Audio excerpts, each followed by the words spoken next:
was talking to my friend Carolyn last night about this blog, which she's been telling me for a very long time. You know, she's like, you need to do the blog, you need to do the blog. And I'm like, because I'm mature for sure.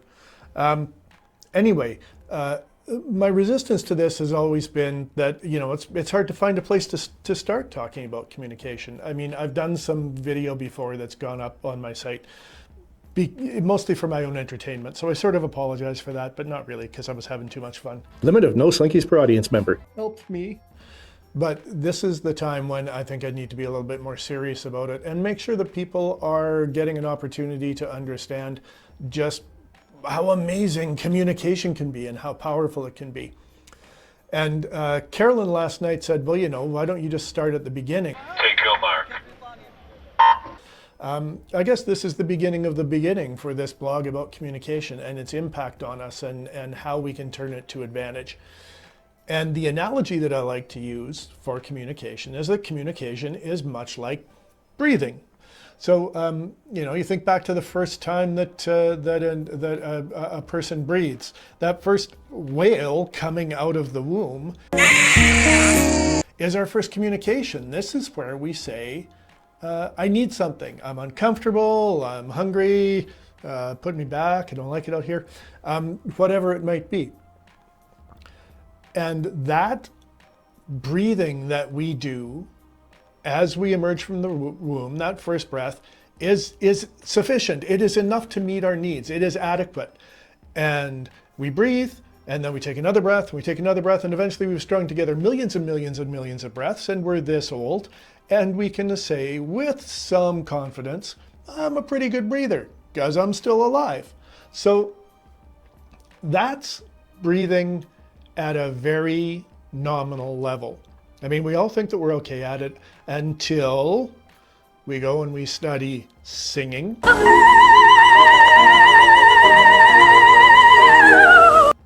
or hatha yoga, or maybe free diving or something like that, where you get a totally different perspective on breathing. If you've ever taken hatha yoga, they do this thing with mudras, hand positions, where you put together a certain set of fingers, and when you take a deep breath, you can only breathe into one portion of your lung. And it's weird, and it's making me crazy, because what do you mean I can only breathe here? I'm just doing this, I gotta breathe. But then you change fingers and you breathe into the 3 lobes of your lungs. And it gave me a very different perspective on breathing. Suddenly I am aware of my intent in breathing, and I'm conscious of the act of breathing. And it's those kind of learnings that change our perspective on breathing. If we become more aware of the act of breathing and the processes around breathing, and we understand the diaphragm and the lungs and the bloodstream and all those things, suddenly we take a different perspective on breathing. It has a whole new meaning, and it means that we can do it better because we get it. And we didn't get it before. We simply did it. Communication is much the same thing, right? As soon as we take that first breath, and then we shriek that I'm here, look after me, I've arrived, I'm going to command all your attention for the next 12 or 18 or 24 years. We then take that experience and we say, okay, look, I'm communicating effectively, right? I'm fed, I'm burped, I got rocked to sleep. I wake up in the morning and I repeat the process, and therefore I am communicating effectively.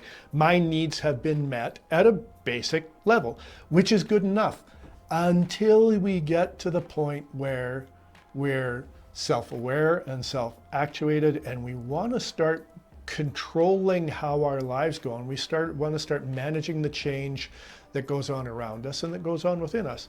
At which point, communication becomes a little bit more critical, and yet we do not have any greater understanding of the act of communication than we did when we drew that first breath and we cried that first cry. This blog is an attempt for me to help people understand what communication is and how it works and why we do it, so that we can do it better, because ultimately that's going to make for a better world, which I think is a pretty worthwhile thing. And that's why you should come back and watch this on occasion. Keep coming back and keeping track of what we're discussing and how we're looking at communication, because it's an important thing. It is the world's most important subject. Thanks to the Better Comms dancers for that rousing theme song, by the way. Anyway, do come back, check out what goes on here, and let's go on a journey of exploration around communication. It's an important thing. Not just important for you, but important for me, because I really need the views, because it turns out that my job as a paranormal investigator has fallen through. Boom.